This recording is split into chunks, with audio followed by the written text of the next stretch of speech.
Good afternoon, and welcome to another edition of Managing Your Money. My name is Josh Strauss. I'm here with Adam Strauss, Matt Bloom, and Bill Pekin. And today we're going to talk about whether or not a recession is coming in the intermediate period ahead and the implications thereof. So to start, let's talk about what is a recession. The official definition is a significant decline in economic activity that can last months or even years. It's defined as 2 consecutive quarters of negative GDP. And the average recession over the last 150 years has been about 17 months. We had a short recession during the coronavirus pandemic in 2020. And prior to that, the last recession was 2007 to 2009, the global financial crisis.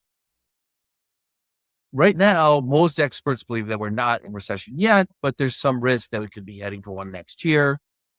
Inflation and high interest rates are making everyday purchases more expensive than they used to be. Stock market's been rising this year. Interest rates are down, causing bond returns to be slightly positive. Inflation's come down a lot. Unemployment's historically low. So what gives? Do you guys think that we're in recession now? Are we reaching recession? What's your thought? Adam, why don't you get us started?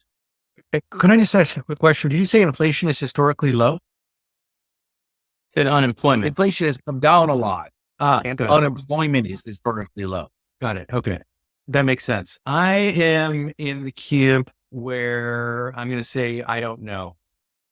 In last year, I was sure we were heading for a recession, and I was totally wrong. I was basing my view there on the fact that the yield curve had been inverted for quite a while, and all kinds of leading economic indicators had turned down significantly. And so it just seemed likely that we were headed for a recession. I thought it was going to be the summer. It didn't happen in the summer. I thought it was going to be in the fall. Anyways, it never happened. I was wrong. So take my view here with a grain of salt. At the beginning of this year, I thought, okay, I guess there's not going to be a recession this year either. My thinking was the reason there wasn't a recession last year is that the deficit was so darn high, way higher than everybody expected. It was higher than everybody expected in part because interest rates were high. And so there was a lot more interest payments being made. But nevertheless, that deficit spending stimulates the economy. You're putting more interest payments in the hands of bondholders. Those bondholders are going to spend more money, and you're going to get greater economic growth. So with the deficit at 7% of GDP, I think it makes it very challenging to have a recession. And interest rates are still high. They're a little bit lower than they were, but still historically high. And so I don't see the deficit going down anytime soon. And therefore, seems to me like perhaps the economy is slowing, but because the deficit is still so high, it seems unlikely we're headed for a recession. Now, I could be wrong. The yield curve, which has been inverted, is starting to uninvert, which usually signals a recession. Unemployment has started to rise, which is usually indicative of recession. A lot of the leading economic indicators that pulled me into thinking we were in a recession last year, a lot of those are still signaling an alert. On the one hand, you've got the leading economic indicator suggesting recession. On the other hand, you've got a deficit at 7% of GDP. I think we're unlikely to be in a recession. And if I'm wrong, probably means a shallow recession. So you're in the soft landing camp that Federal Reserve Chairman Powell is trying to achieve. I don't think he's actually might be successful here. No, I'm not in a soft landing. I'm I could make an argument either way, and my crystal ball is too cloudy to make a call. Okay, fair. Anyone have a contrary opinion here that feels like we're not going to be in recession? We are going to be in recession just on the front before we dig into the numbers? Matt, do you want to say something? Yeah, it was a quick thought. I feel like almost what's happening economically is that we have 2 different economies in this country. There are the very wealthy, affluent people and businesses with big cash piles, people that own a lot of financial assets. They're earning lots of interest on their cash. They're seeing substantial growth in their equity holdings. And so that part of the economy is doing very well. And you look at certain businesses and the spending in those areas, it's doing just fine. Then you have the other economy, which is, lower income people or people who own fewer financial assets. They're not enjoying the higher interest rates. They're not enjoying the run up in equity values. And look no further than some of these like discount retailers where their consumers are just getting crushed. Inflation has a much more significant impact on that consumer. And so I think that we've seen really like a major bifurcation of our economy. So for part of the population, we were already in a recession and have been for some time. And for the other part of the population, it's, sunny skies, like things are fine. So I think it's really, there's sort of two different economies going on here. Bill, you got any thoughts here? I'll just start with Matt first. I think that's true. I think there's been this kind of two economy situation for a long time. They called it during COVID the K-shaped economy, right? Where if you're on the upper part of the K, you're doing better than if you're on the lower part of the K. Although now it's interesting now, it seems like in some ways wage growth is faster in blue collar jobs than it is in white collar jobs. So you may, obviously if you're in the upper part of the K and you own assets, if you own real estate, if you own stocks, you are buffered more, I should say, from the impacts of inflation because your assets keep appreciating. But then again, it looks like finally we're seeing wage growth happen more strongly at the lower end of the K for the first time in a generation probably, which is interesting. But there are two economies, and I think people are being impacted in different ways. And certainly to your point, Matt, people at the lower end who don't have assets to offset inflation are hurt the most. I was jotting down some notes about your question. I think I end up, and this is not planned where Adam is, I end up confused, which is no surprise to many people who know me because I walk around confused. But I think on the camp that says that there is no inflation, I would start with, I think the biggest thing, which is what Adam said, that we're running deficits at 7% of GDP during a non-recession, by all observations, a non-recessionary time, or as Josh led off, a time of record low unemployment. And yet we're spending over $2 trillion a year in excess over our revenues, which is really, or the government is, which is unheard of. And so all this extra spending courses through the economy and makes it, all else being equal, a stronger economy than it otherwise would be. To Adam's point, when that happens, particularly when interest rates are higher, that also helps. It's a stimulus check for those who own assets because you're getting all these interest payments on top of their savings. So at a time of relatively high rates and relatively strong or very strong government spending, it's hard to be in a recession right now. So I would say that is the biggest point. As long as the government is spending like it's spending, it may stave off this economic weakness, although who knows? Again, I don't see the spending stopping anytime soon, no matter who gets elected. I think we're in a period where the government's going to be spending until the keys get taken away. That's a longer conversation. So one is, I think what mitigates against recession is that the government is spending full board. Two is credit spreads, and this is the dog that doesn't bark, so to speak. Credit spreads are historically low, and usually in every single recession, credit spreads blow out first. That is the first indicator you see that the economy is weakening. And yet, despite the fact that there's inflationary pressures, despite the fact that, as Matt said, parts of this K economy is hurting, credit spreads are as tight as they have ever been. So to me, it's telling me, at least, if we can trust this indicator, that maybe we're not in a recession yet, or that one isn't coming.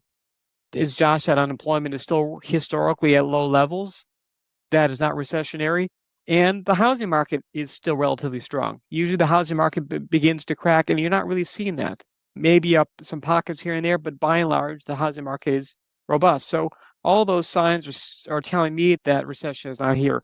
The counter arguments are, you're seeing, there was a stat that came out that Chapter 11 bankruptcies amongst corporations are at all-time highs, that people being late on their credit cards are at all-time highs. So you're seeing some indications of financial stress in the system, and those are worrying, and those would indicate usually that a recession is coming.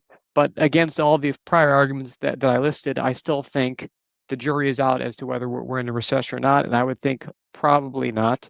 I would say this: I saw a stat yesterday that said in the last 50 years of Fed interest rate loosening or easing cycles, whenever the Fed begins to ease monetary policy, as it looks like it's going to do in September for the first time in a while, and 9 out of 12 times ended in a recession. So in other words, the start of a Fed easing cycle basically coincided with a recession. So there is a minority of cases, or a minority of times, 3 out of 12, where that didn't happen and they actually achieved a soft landing.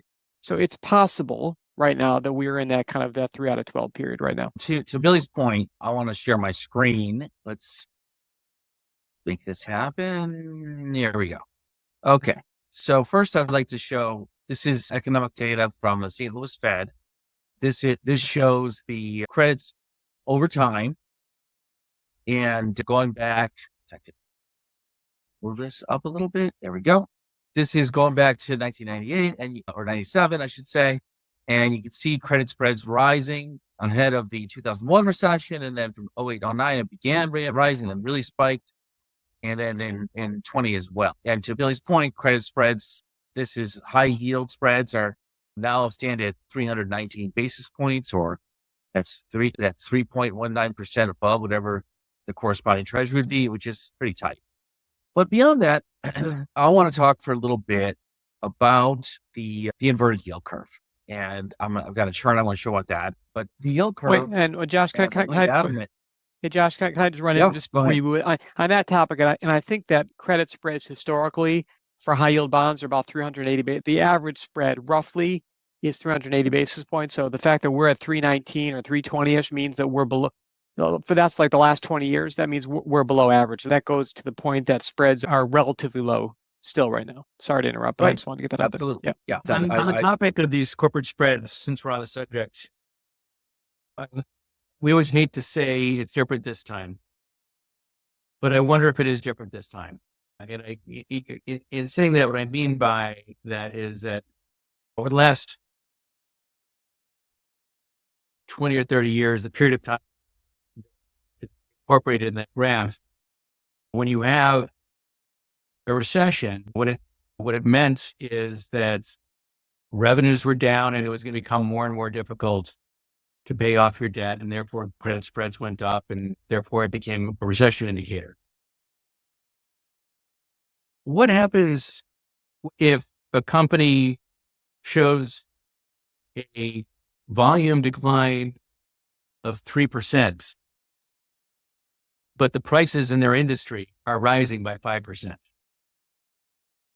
It's a recession for their industry, but it's not necessarily a risk for the corporate bonds, because in nominal terms, the revenues are still rising, and therefore it's easier to pay off your corporate bonds than when inflation is at 1%, you've got a 3% decline in volume. Does that make sense? Yeah, no, it does. But you're calling it a recession, but is it a recession too? If price increases offset volume decreases, then it's not really recessionary for the business, right? Because the business, I presume, is net growing a little bit. That goes to the question about defining a recession. Because recessions are defined nominally, right?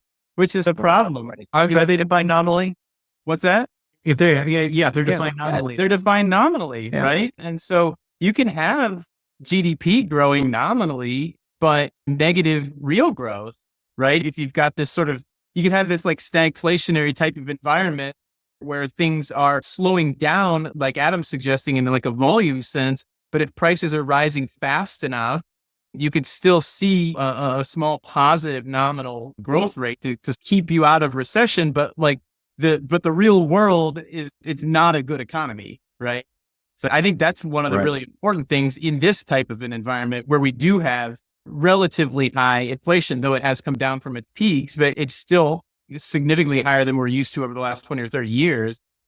So I think that goes to why you see a lot of these sentiment people, they take polls and of how people are feeling about the economy and about their own finances.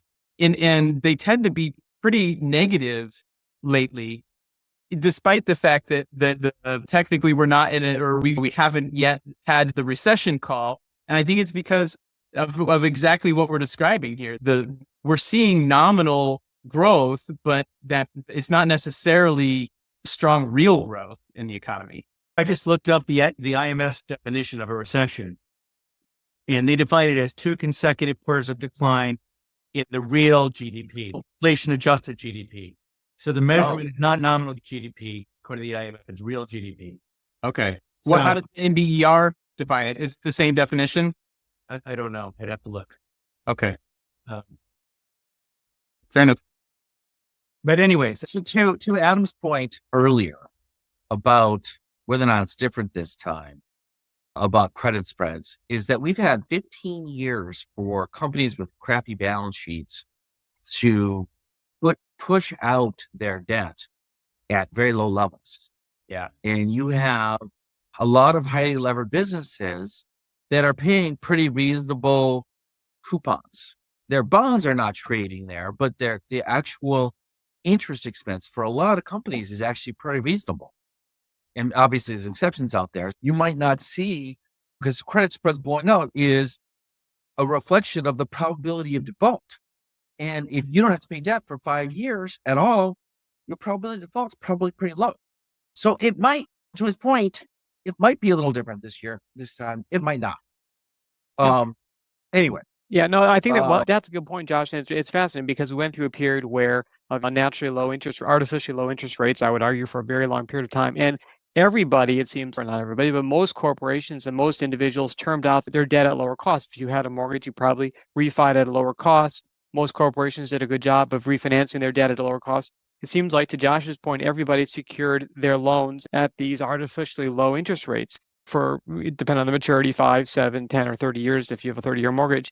Everybody except the U.S. government, of course, which actually increased their borrowing at the short end of the curve. And unlike the corporate and unlike the private sector, did not term out their loans at artificially low rate, but kept their borrowing at the short end of the curve. And now are having the government has to borrow at increasingly high rates, which is interesting. But yes, to your point, maybe it is different this time because people's balance sheets are in better shape, and maybe my signal isn't as important as it used to be. And reflective of that is the housing market, where you've got mortgage rates went from 2.65% at the low, I think, to as high as 7%, now they're at 6.5%. And prices haven't really fallen because people are stuck in their homes and there's not velocity of moving. And so that's something that's a little different this time too.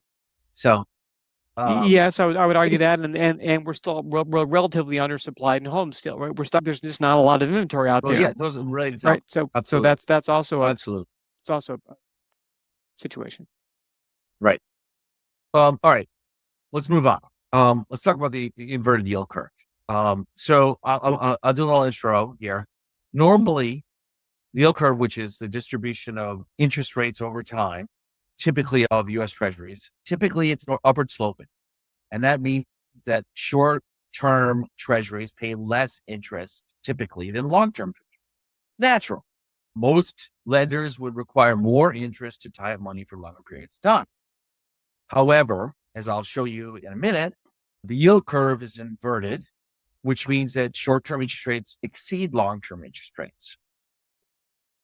Thus far, the yield curve has been inverted for roughly 2 years.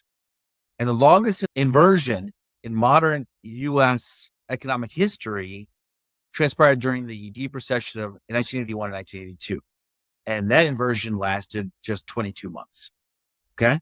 All right. So I'm going to share my screen again. Hopefully I can do this. Share screen. Boom. Here we go. All right. So this chart, again, from Ted Fred, shows, this is from St. Louis Fed. This is the 10-year U.S. Treasury yield less the 2-year U.S. Treasury yield. And so that black line, if it's above the black line, it's an upward sloping yield curve. And if it's below the black line, it's negatively sloped, or it's an inverted yield curve. And then the gray sections again are recessions.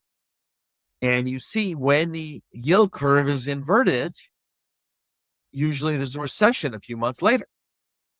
And the only exception here really was COVID, because that was just so unique in so many ways. But you can see how long we've been inverted. We're not even that inverted anymore right now, but we've been inverted for 2 years.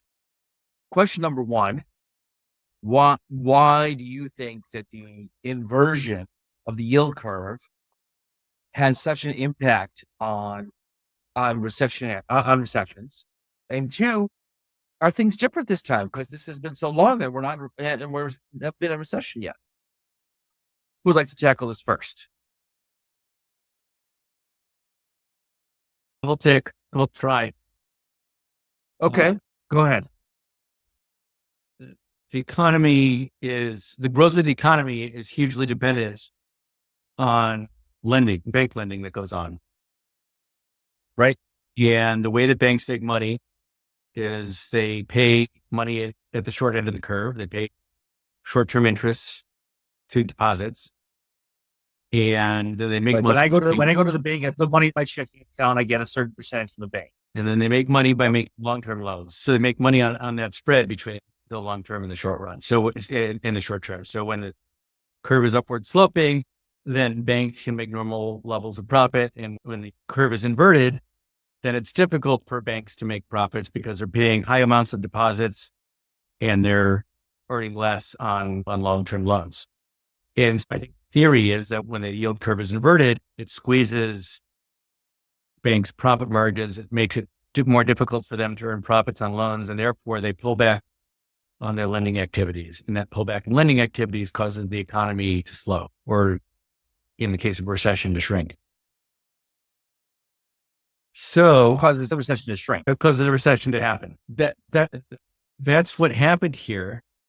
Having said that, the Federal Reserve and the Treasury have done so much to shore up the liquidity of the banking system over the last few years, after Silicon Valley Bank went down, that maybe because of that, lending activity didn't slow down a whole lot. Or maybe there's so much of the lending activity that goes on right now that occurs through the capital markets that it's, that banks are less important. So, I've been surprised. It's one of the reasons like I said, I was calling for a recession last year. It was in part because the inverted yield curve didn't happen last year. So maybe it's just that we've had such a long period of growth that it's going to take a while for the inverted yield curve to really matter to the economy. As I said before, it's hard to know. Right. Yeah. Typically, my feeling on this is that there's really two scenarios that can happen with these sorts of recessions. Either one, the U.S. economy, in the first scenario, the U.S. economy enters recession and the Fed's got to cut interest rates to provide monetary stimulus, which then inverts yield. That's typically what has happened after an inverted yield curve, right? In the second scenario, U.S. economy, maybe because the Fed has provided so much coverage for the banking system, this economy might actually avoid a recession, and a strong economy and persistent inflationary forces could cause the long end of the curve to rise and invert the yield curve. But the problem with that is with higher yields on long bonds, most inflationary assets would sell off in response. That doesn't seem like it's happening. I think right now, the Fed is talking about cutting rates because they think inflation's under control. Or is it because they're worried about the longer they have this inversion, the more likely that a recession could happen? Matt, what's your thoughts here? First, I was gonna add something to what Adam said, because I think he made a really important point about why it's remained inverted so long without really seeing some of those impacts that we would normally expect. You look at the rates that banks pay on deposits, despite the fact that the short-term Treasury yields have been north of 5% for an extended period of time. You go to your local bank and you make a deposit, you're not getting 5%.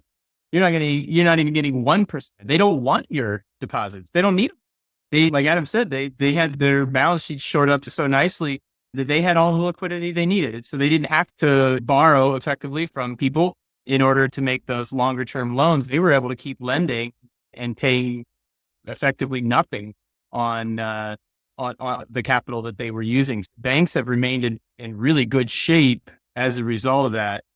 So I'm sorry, tell me exactly what your question was just now. I wanted to get that thought out there because I think Adam's point was super important, but go ahead. I think I lost track of it. I was following what you're saying. Is the yield curve, the inversion of the yield curve for the last 2 years going to matter? Or has the Fed achieved their goal? I do think it has to matter at a certain point, right? At some point, it does have to start to hurt capital formation, right? I don't see how you can avoid that forever. You can't keep a curve inverted forever and expect like healthy levels of capital formation and borrowing and lending, which is necessary in the normal functioning of our economy. I think that we were able to withstand this inverted curve for longer than we have historically because of what Adam was describing. But I do think that ultimately there's a point where it does start to cause issues in the normal functioning of the economy. And I mean, I do think that the Fed's feeling pretty good about themselves right now. They brought inflation down from nearly 10% back down to south of 4%. And South of 3. Exactly. Now, granted, They're at 2.9 right now, according to the CPI of the last meeting. Yeah.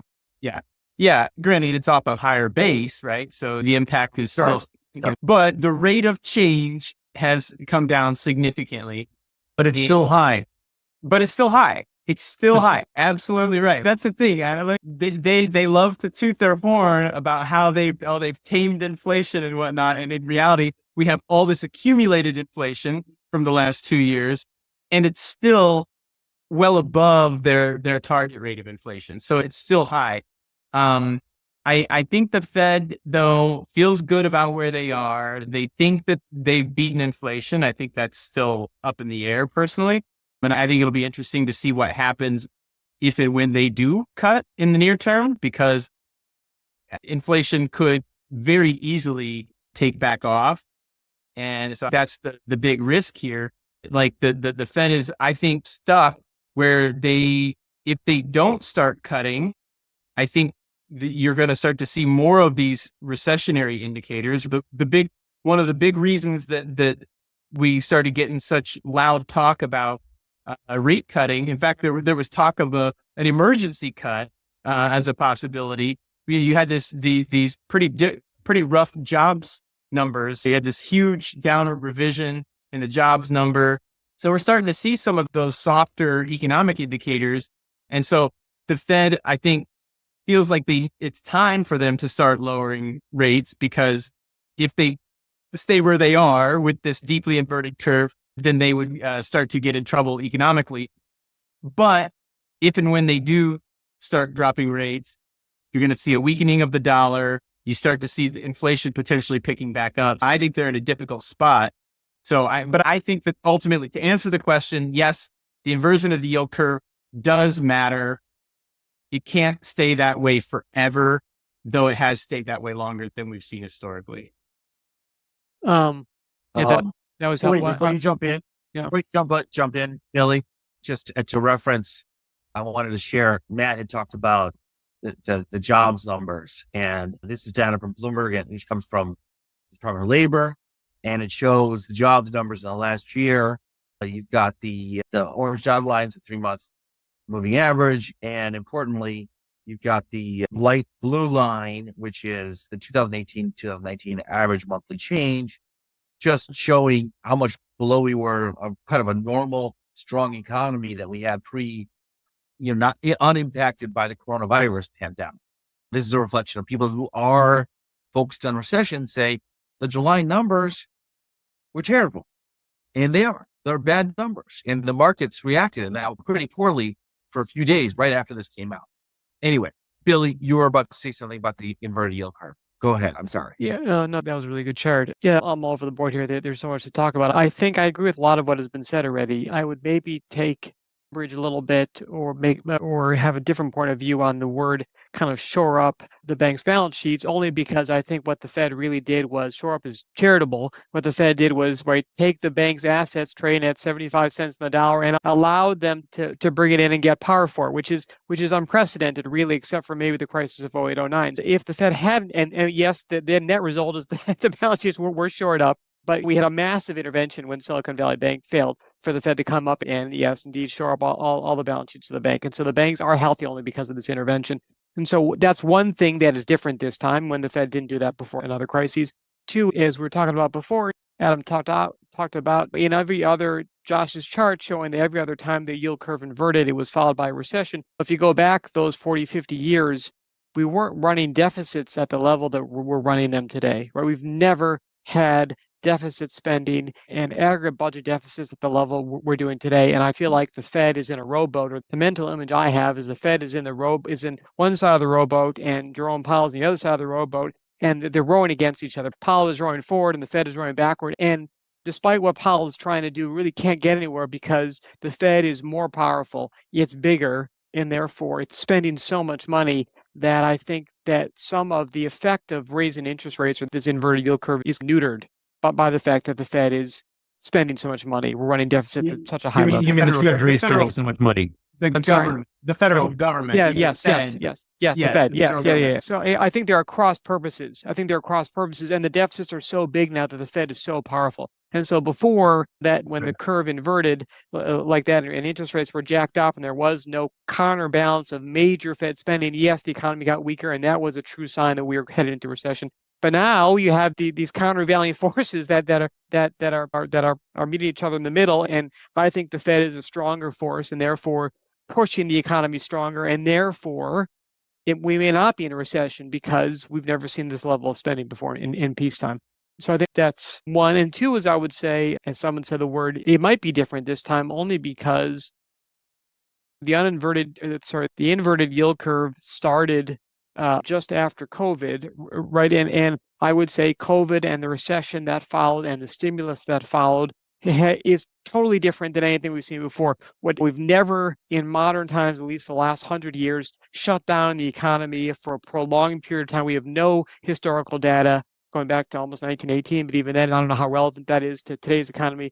And so what happened with the economy is just unprecedented.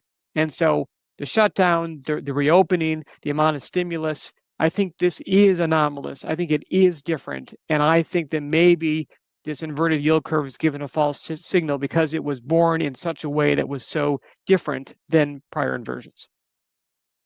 What's your everything that you're just been describing about this battle between the Treasury and the Fed, and basically saying that the Federal Reserve is just not as strong as the Treasury. The spending by the government is going to turn out to be much more important than any kind of lending activity by the banking system related to the inverted yield curve. That's this little concept called fiscal dominance that we've written about in quarterly letters, where when your debt gets to a certain point, Federal Reserve, their monetary policy becomes much less relevant, and fiscal spending of the federal government becomes much more relevant. Why does capital formation even matter to grow an economy as long as you've got a government that's printing and spending money like it's going out of style? You don't need capital formation. I'm not recommending it, but what I'm saying is, like, that's why we didn't go into recession last year, and that may well be why we don't go into recession now if we don't. I totally agree with that, and it brings into it, at the risk of talking too much, and then I'll be quiet. It brings into the last point I wanted to make, which was, what is the reason for why the Fed is lowering interest rates now? We talked about that mission accomplished on lowering inflation, and inflation has come down, and I would argue that it's a controlled number, a massaged number, that I think it was Larry Summers who tweeted out that if they calculated CPI in the same manner that it was calculated in the 1970s, inflation would be something like 18% a year. We know that other indices out there, like Trueflation or the Chapwood Index, is measuring inflation at high double-digit rates of growth the last couple of years. So yes, the official CPI number has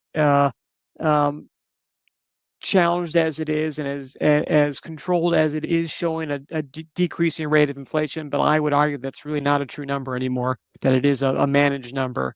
But okay, that may be enough for the Fed. It may be enough cover for the Fed to lower interest rates. These jobs numbers, which you showed, Josh, might also be enough cover. But again, these jobs numbers get revised incredibly after the fact. The jobs numbers are so untrustworthy, and it's done on some model, this kind of birth death model, whatever, that there's some kind of model that has a big influence, some kind of academic model that has a big influence on the jobs numbers that has nothing to do with actual jobs won or lost.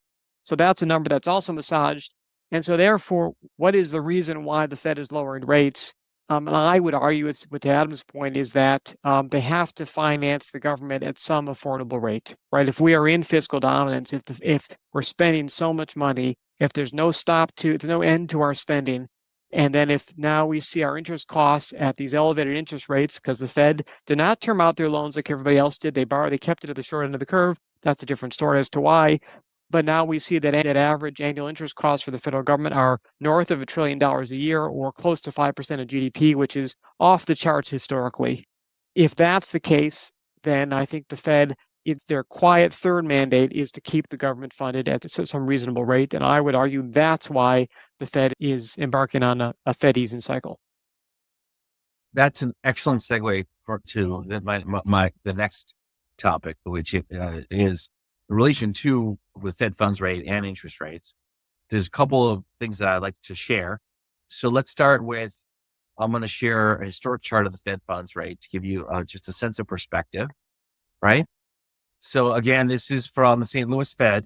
This goes back to 1970. So the Fed funds effective rate is the short-term rate of interest. So when people talk about the Fed cutting rates, this is what they're talking about. It's because the Fed has direct control over short interest rates, and theoretically inflation governs the long end of the curve. But here you can see we had a very long period where it looks like the average going into the credit crisis for, it looks like almost 30 years, where the average was about 5%. And then we had 15 years of zero. We had some interest rate hikes leading into the coronavirus pandemic. And then the Fed appropriately dropped us down to zero when economic growth went to the ground to a screeching halt. And now we're at 5.25% and have been for a while. And then separately, when you look at, there's another screen I'm going to pull up. If you start to look at the CME's data with regards to Fed funds futures. So what that means is the probability of rate cuts in the future. There are active billions of dollars being traded today based on what people think interest rates are going to be in the future. And some of this data is quite telling. And let me share that with you too. Okay. All this data is directly from the CME. For the September meeting, it looks like there's a 34% chance of between 4.75 and 5 and 66% of 5 and 5.25. Okay, fine. So it looks like there's a cut coming. And then you go further out, you go to December, there's a 45% chance for between 4.25 and 4.5. That's a lot of rate cuts between now and year end. And then you go even further, January of 25, you've got 42% chance of 4.25, and then 26% of 3.75 to 4, and it just keeps going. And it just seems like the market is thinking that we're going to get a series of rate cuts, right? Inflation may be under control, but is the Fed, is that reflective of that soft landing? Or is the Fed actually concerned about a lot of other things and that we need to deal with? And it's an interesting question. And so do you think that the Fed is cutting because they're trying, they see recessionary forces forming and they're trying to address that issue ahead of the game?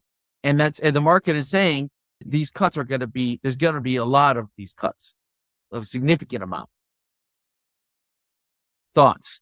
I think Billy made a really good point, which is that the federal government can't really stand short rates above 5% indefinitely. Right now, what's happening is they're refinancing all that debt that was issued over that 15-year period from 2010, not quite 15 years, but 10 plus years, where rates were pinned at near zero, and they loaded up on all this debt, right, as they always do. But now they're refinancing a lot of that stuff from 0.25% to 4.5 to 5, or in some cases even more. I mean, that can't go on forever. And so, maybe Billy's right that it has a lot less to do with, being concerned about economic growth and being just more concerned about the Treasury being able to do what it needs to do. At these rates, the normal functioning of the Treasury market is in question. So I think that's something worth thinking about.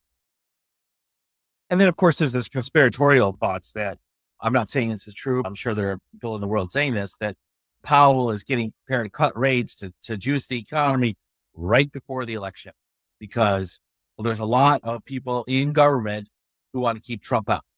Right. There are people very close to the Fed who will tell you that's the case and that it's not a conspiracy.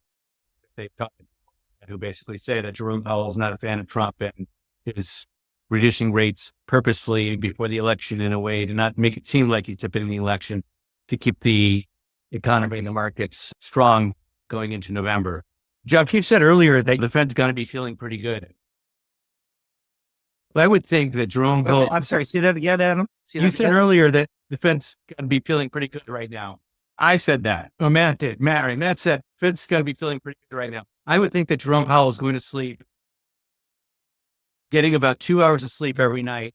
He's probably lying down with a vomit bowl next to his bed. He's got the worst job in the world. There's just like no good options for him at all.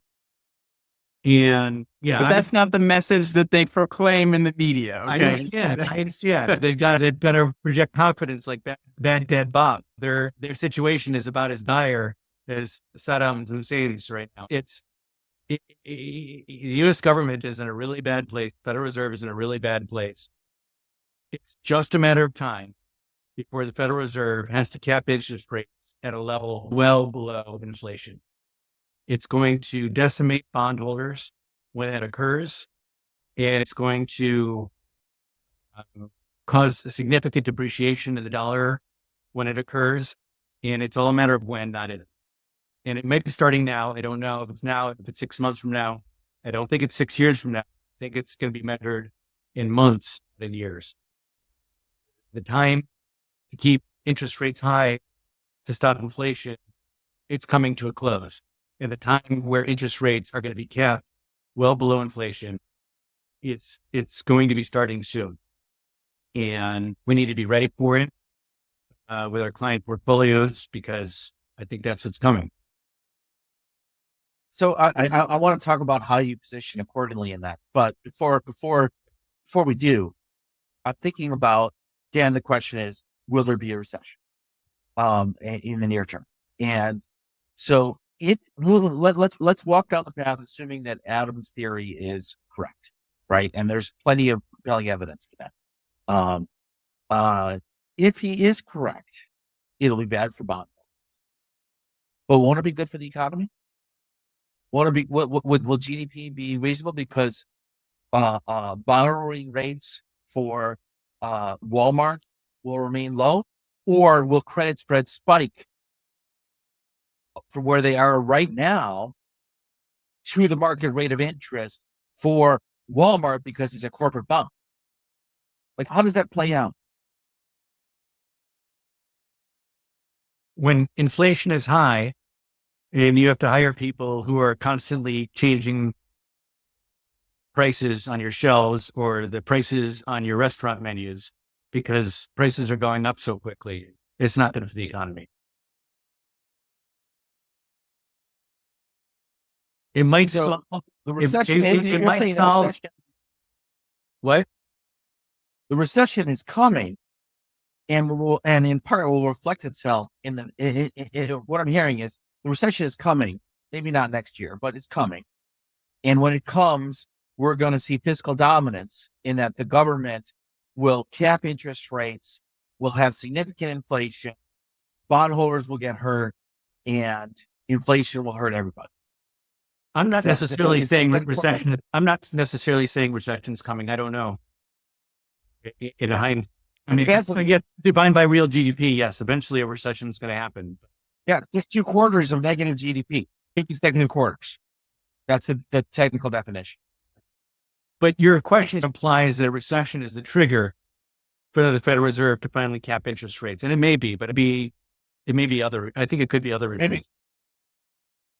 Like what? Well, it's just a change in policy. It could just be literally a meeting where they say, "Listen, this is crazy. What we're doing is not working. We're keeping interest rates high. The deficit has been ballooning. The debt to GDP level, rather than going down, continues to go up. We're just digging ourselves a bigger and bigger hole, and we need to get out of this hole. And the way to get out of this hole is going to be to let inflation run hot and to keep interest rates low. What are we doing here? Let's change policy tomorrow." I think that's absolutely, I'm sorry to interrupt. I think it's absolutely right. And I think the most important thing is every innovation in central banking starts in Japan, and it's always laughed at, it's always mocked, and then it's inevitably copied. And what Adam is talking about is basically we are turning Japanese, or likely will turn Japanese, which means that we'll basically we will let inflation run hotter than interest rates and artificially go back to suppressing the level of interest rates. So inflation runs hotter. This debt will never be repaid. It's over. The debt is too big. The spending is too much. It will be rolled over and refinanced. It'll never be repaid, but it's got to be financed. And the only way it can be financed is at reasonably low rates. And they have to make the bond market cooperate. There are multiple examples of fiscal dominance. In this country, we had it in World War II. It happened in Argentina and Japan and Turkey and other places. So it's not something that hasn't happened before. And it's not just the U.S. The U.S., we've got a lot of debt and the trajectory is not good. The chart looks like that. But Western Europe's the same. Japan's the same. And birth rates in many places in the world, certainly in the developed world, are not good. They're not good. And for a lot of those reasons, it's just the ability for the U.S. to address the U.S. or all these other countries to address their debt liabilities. It's just not there. It's just not. We're kicking the can down the road, and eventually we'll face that. But that's not this. Is it next year? And we don't have a definitive answer between the 4 of us on whether that's the case. Yeah, Josh, I would say. Go ahead, Billy. I'm sorry. I would say you're definitely right. It's definitely not just a U.S. problem. It's developed Western country problem, right? It's Japan, it's the EU, it's Canada, right? There's no question about that. It's not just us. I think all Western developed countries, including Japan, are facing this issue.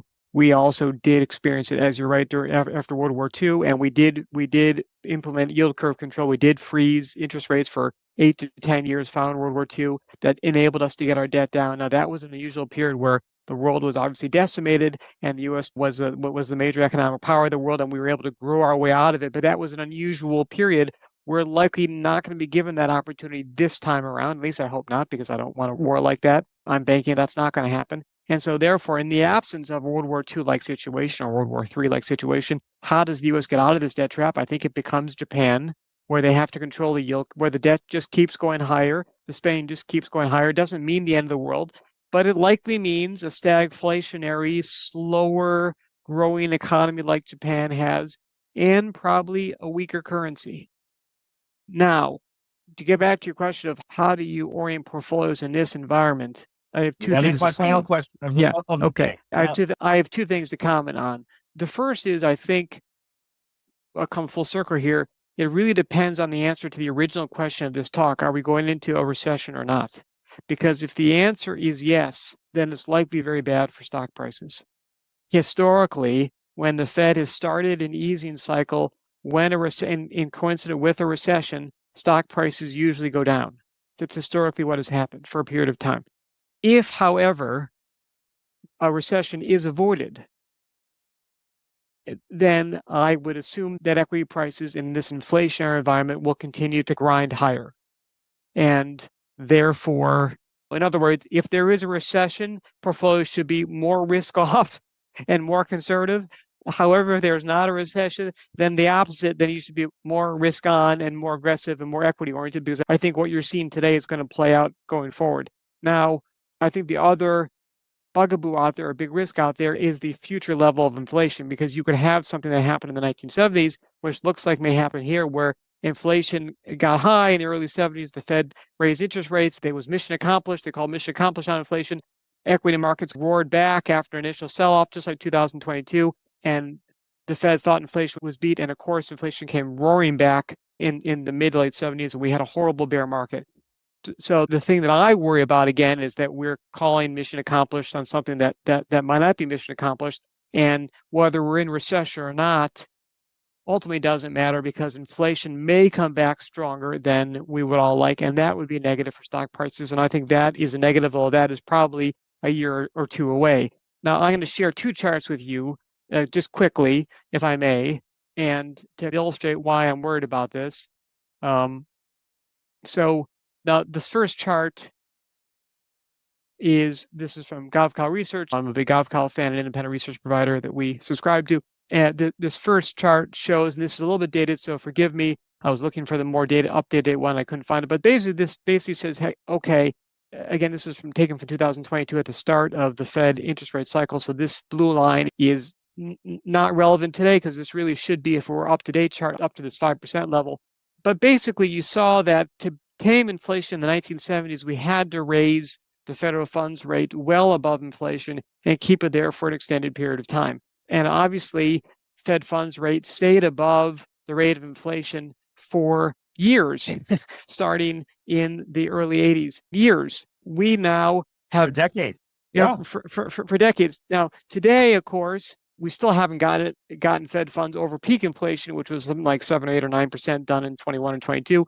But now, after a year of 5% Fed funds rate, we're calling victory on inflation. And that seems early to me, premature to me, because that's not how inflation was vanquished before. And my longer term risk is that inflation comes roaring back, and that is negative for asset prices. However, I do think that is likely a year or two away. So in the meantime, how does one manage portfolios? I'll go to this next chart, and I may have shared this before, and I'm sorry if I did. But I think this is, the most important thing going on today. And I think Avcal called, this is from April this year, and they use Turkey as an example. Again, it's not meant to be an exact example of what's going on here. I'll switch to the US in a minute, but I think the point is well taken. What happened when a central bank, when a central bank gives up on its currency as a store of value? In other words, they use Turkey as an example to say, when a central bank abandons the fight against inflation, what happens to portfolios? And that's, I really think, the question we have to grapple with as investors. Because if the Fed does embark on an interest rate cutting cycle in 2 weeks' time, in mid-September, then that's basically what has happened here. The Fed is effectively, although they won't admit it, they're effectively abandoning this fight against inflation, against the earlier chart that I showed you. And what has happened in Turkey, and why is this relevant? You basically see that Turkish equities relative to Turkish bonds on a total return basis, and I think this is a real return, basically flatlines as the central bank is fighting inflation. And then once they abandon this fight, as I believe the Fed is about to do, you basically see bonds suffer. Equities relative to bonds skyrocket, and bonds are the patsy at the table, so to speak, and equities grind higher. And gold also grinds higher with equities, because you see the equity to gold ratio is relatively stable. I'm almost done, sorry. This is the US chart, which people care about. And you see this basically happening here. The US, the S&P relative to 10-year treasuries looks like a classic bubble. We are above the level that we saw in we're over 3 standard deviations. We've never seen something like this. And maybe it is a bubble. But then again, if you look at the S&P relative to gold, it is basically within its average. And the bubble actually was in 2000. So in other words, this goes back to your question, how do you manage portfolios today? I would argue that directionally, what GovCal is saying is right, which is, in an inflationary environment without a recession, then you want to be in assets that will protect you against inflation. That is not long-term treasury bonds or long-term corporate bonds. It generally is equities and gold. I'll stop for now. That's a great way of wrapping it up. Anyone else want to make portfolio construction commentary before we wrap it up for the day? Because I think Billy, you just did a bang up job. I guess what I would say is the chart that shows the S&P 500 to treasuries already looks like Turkey's chart. It already suggests that we've been out on the dollar as a store of value, which I'm not sure is the case yet. And if you look at the S&P 500 index and the valuation of the S&P 500 index, the valuations are so rich right now that I think the S&P 500 will outperform bonds, because I think bonds will be the worst place to possibly be. I think Long bonds. What? Long bonds. Yeah. Long bonds. Yes. Long bonds. I think we will see a significant bear market in the S&P 500 index in gold terms. In other words, I think gold significantly outperforms the S&P 500 in a Turkey kind of environment, given where we're starting with stock market valuation. That's why Warren Buffett is selling all his stocks right now and raising cash. What he should be doing is selling all his stocks and raising gold. I think raising cash is probably going to end up being the wrong move. But in my view, in the 2020s, it's going to be very hard to outperform gold. Huh? Any last comments? I would just add, really, let's keep in mind what gold really is, and it's an alternative currency.